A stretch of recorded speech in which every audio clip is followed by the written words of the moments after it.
Perkenalkan ya Kak, nama aku Rizka Fauzia Putri.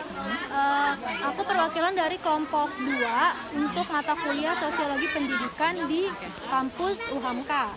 Nah, kedatangan aku di sini mau minta izin nih wawancara sama kakaknya. Boleh nggak Kak? Boleh, Kita silakan. minta kakak buat perkenalkan diri dulu.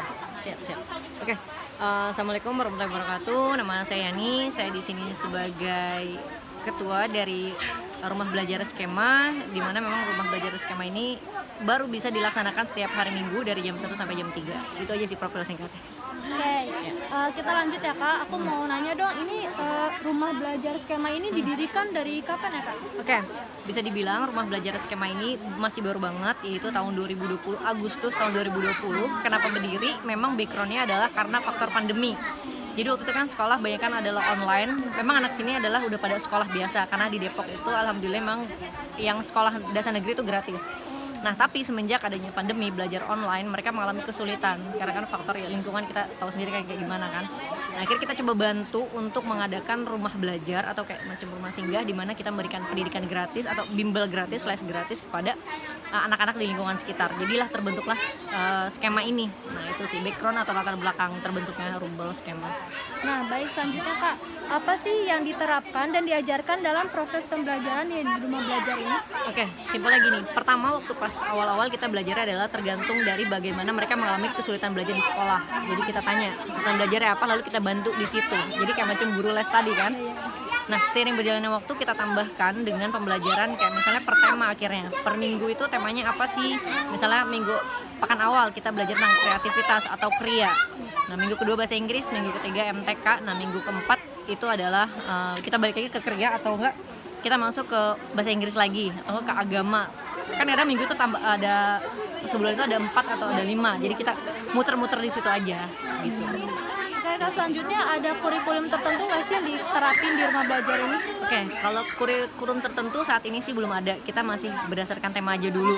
Untuk saat ini, untuk kedepannya kita memang belum tahu apa seperti apa. Tapi untuk saat ini jalanin seperti itu dulu. Oke Kak, lalu di rumah belajar Skema ini apakah ada kerjasama jalinan dengan pemerintah atau tidak ya Kak? Oke.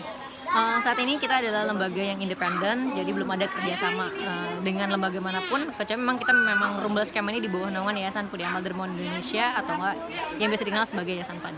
Oke, nah buat rumah belajar ini sendiri apakah ada kekurangan dan kelebihannya menurut kakak tuh apa ya? Oke, kalau misalnya kelebihan atau kekurangan sih ya kayak misalnya kita namanya juga ngajar anak-anak ya.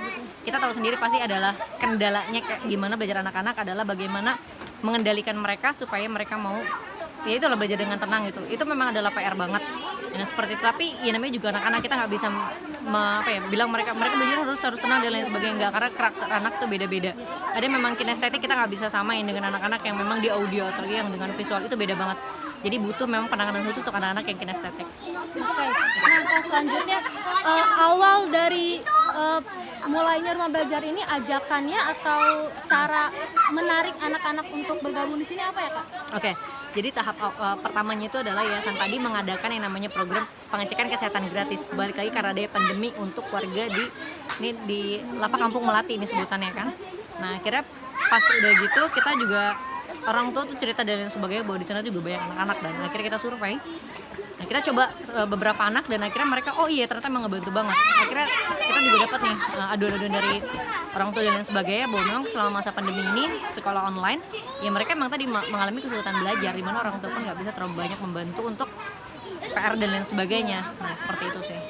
Nah, ini kan dibuat atau didirikan pada tahun 2020 ya Kak. Nah, perkembangan dari tahun 2020 hingga tahun 2022 ini apa ya Kak? Oke.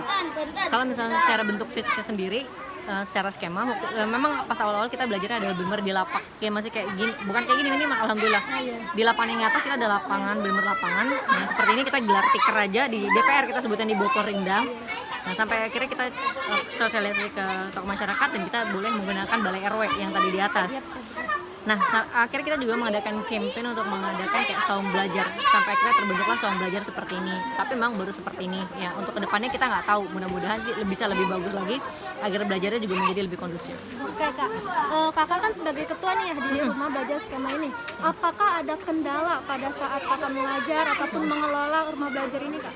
Oke, balik lagi kalau misalnya mengalami kendala pas awal-awal adalah mengenai cuaca. Itu nggak bisa dihindari banget ya. Apalagi pas awal-awal yang tadi kita ngajar itu kan maksudnya di lapangan terbuka, dimana kalau misalnya hujannya kehujanan, panas ya panasan. Nah kalau misalnya hujan kadang kita libur gitu. Dah, kadang sekalipun kita pakai balai RW, kita kalau hujan angin itu tetap kayak misalnya kayak tampias dan lain sebagainya. Jadi seperti itu aja sih. Selebihnya paling masalah mengendalikan anak-anak itu udah hal yang biasa lah, udah jadi makanan sehari-hari.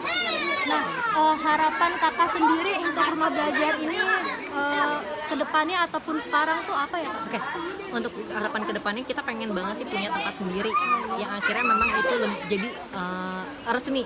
Kayak misalnya anak-anak di sini bisa akhirnya meneruskan pendidikan yang memang kayak misalnya kayak mengeluarkan ijazah dan lain sebagainya kan, meskipun mereka istilahnya itu udah sekolah formal biasa, tapi kayak kita juga misalnya bisa mengeluarkan sertifikat apa gitu untuk membantu mereka juga di sekolahan berikutnya, nah seperti itu kan. Dan kita juga pengen punya tempat sendiri yang tadi bilang ini kan sebenarnya juga kita masih yang minjem tempat warga gitu untuk tanahnya, kita hanya mendirikan bangunannya aja. Untuk kedepannya kayak tadi pengen punya tempat sendiri yang lebih enak, yang lebih kondusif itu sih.